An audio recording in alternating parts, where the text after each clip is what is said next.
Obamacare, the question is, if it is repealed, what, if anything, do you replace it with? We'll start with Mr. Schiff. Well, I don't want to replace it with anything in terms of more government programs. What I want is real, meaningful reform. I understand that the reason that health care is so expensive is because government subsidies and mandates and regulation have driven prices through the roof. What I want to do is get government out of health care, get it out of insurance, so that the free market can work, just like it works with cell phones, just like it works with plasma TVs and laptop computers. We can have ever-improving health care at a lower and lower cost if we allow the market to work instead of the government. And that just involves very simple changes to our tax codes and in regulations that have inhibited free market forces, that have created all the moral hazards where the incentives are completely backwards.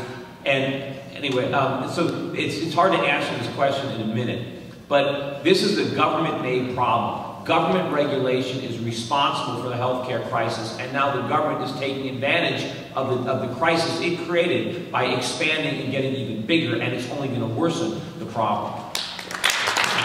Given the state of world affairs, what is your position on nuclear arms? Increase, maintain, and upgrade, or reduce? Yeah, well, I certainly would say that we want to continuously, upgrade and modernize our weapons to be as sophisticated as possible. But I certainly don't think we need more nuclear weapons. I think our nuclear arsenal, as far as its size, is probably more than sufficient. What I'm concerned about is our ability as a nation to continue to pay for our defense if we're bankrupt. I think if we allow this economy to collapse, we're not going to be able to protect ourselves from anything. And I think that when you have to borrow the money from the rest of the world in order to defend yourself, I think you're actually defenseless. Yeah.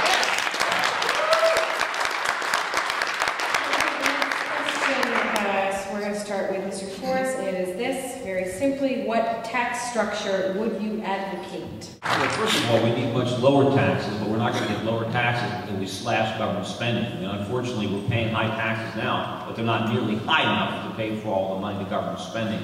But I would like to, ideally, I'd like to abolish both the income tax and the payroll tax. We have two income taxes. I think it's the most destructive way to finance the government. We should finance government expenditures through consumption-based taxes. You don't want to tax people as they earn their incomes, tax them as they spend their incomes. It's much more efficient. You are going to get more productivity. You're going to get more work. And it's the fairest way to fund government. It's the least intrusive way. You don't have to file under penalty of perjury. You don't risk going to jail. You just pay a tax when you buy something. And I don't like the way our politicians use the tax code, like Obama was able to get elected by promising taxes that the people that were voting for him weren't going to pay. It was legalized theft. It was vote for this bill, and I'm going to make your boss pay for it. I'm going to make your neighbor pay for it. I'm going to make somebody other than you pay for it. We need people to understand that we all pay for government. We don't want people voting for taxes that they don't have to pay. Government is too large. We need to cut whole departments and or services. Name as many agencies that you feel could be cut or should be cut. Well, the federal government has almost doubled in size, or actually more than doubled in size in the last 10 years. We're almost spending $4 trillion a year on the federal level. Rob said we're being taxed to death. We're not, we're being spent to death. And we need to cut spending dramatically. Sure, there are a lot of agencies that we don't need. We don't need the Department of Education. We don't need the Department of Energy. There are a lot of other agencies and departments that we don't need that we can abolish. Some of their functions can be, harmonized with other agencies, but we need to scale back the size of our government. The government is just enormous, and the free market can't survive beneath it because we can't afford it. All the resources that go to support government have to be taken from the private sector, and the government is bleeding the private sector to death. So we have to move quickly to try to shut down much of this government runaway spending. And more than the current spending, look at these unfunded liabilities. It's almost $50 trillion in unfunded liabilities between Social Security and Medicare. These are future taxes that are coming, and they're going to crush the economy unless we deal with it. How do you feel about the Khalid Sheikh Mohammed trials taking place in New York City? I'm against that. Are you familiar with the term force majeure? If so, would you be ready to apply it to the most outrageous public pensions that are sending the taxpayers down the road to bankruptcy? You know, we don't need a force majeure, we just need some politicians with some backbone.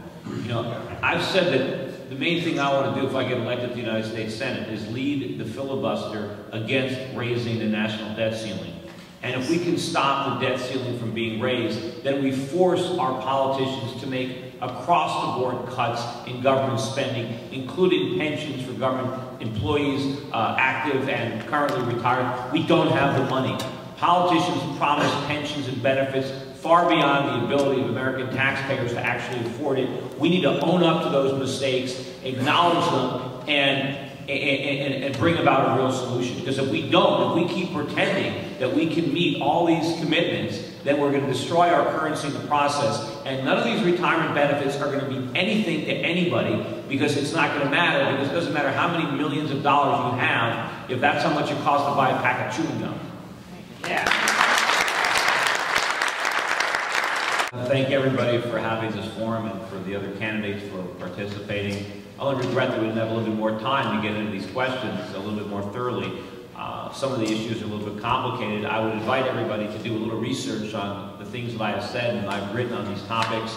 You can go to my website at schiffforsenate.com or put Peter Schiff into Google or YouTube, and there's all sorts of information where I go in detail at length at a lot of these positions that I have. You know, I think it was Rob who mentioned earlier about the young people sitting in the front worrying about the massive debt that we're leaving them. You know, I don't think we're leaving the young people with debt. I think they're going to leave us with our debt. I think if we stay on this path, the best, the brightest, the most hardworking Americans are not going to be Americans much longer. They're going to leave. They're going to go to Canada, they're going to go to Asia, they're going to go to Europe. We are going to tax and regulate and spend the best and brightest Americans out of this country. The employers are going to leave, the employees are going to leave, and all we're going to be left with is a nation of people looking for handouts, and there's not going to be anything left to hand out. We need to do something quick. I even just read in an article, in a newspaper article, that of top MBA graduates right now, the thing that they most want to do is get jobs out of the country. And in fact, the Americans who are most anxious to leave America right now are the children of immigrants. The children of Chinese and of Indian immigrants who came here, their parents came here for opportunity, and they want to leave for the same reason. They want opportunity, and they don't have it here. That has to come to an end. We need to save this country before it's too late. I want to go to Washington and bring about the changes that are needed. We need to restore the Constitution, restore individual liberty, restore sound money, limit the power and the size of government, and unleash the powerful forces of free market capitalism, because that's the only way back to prosperity.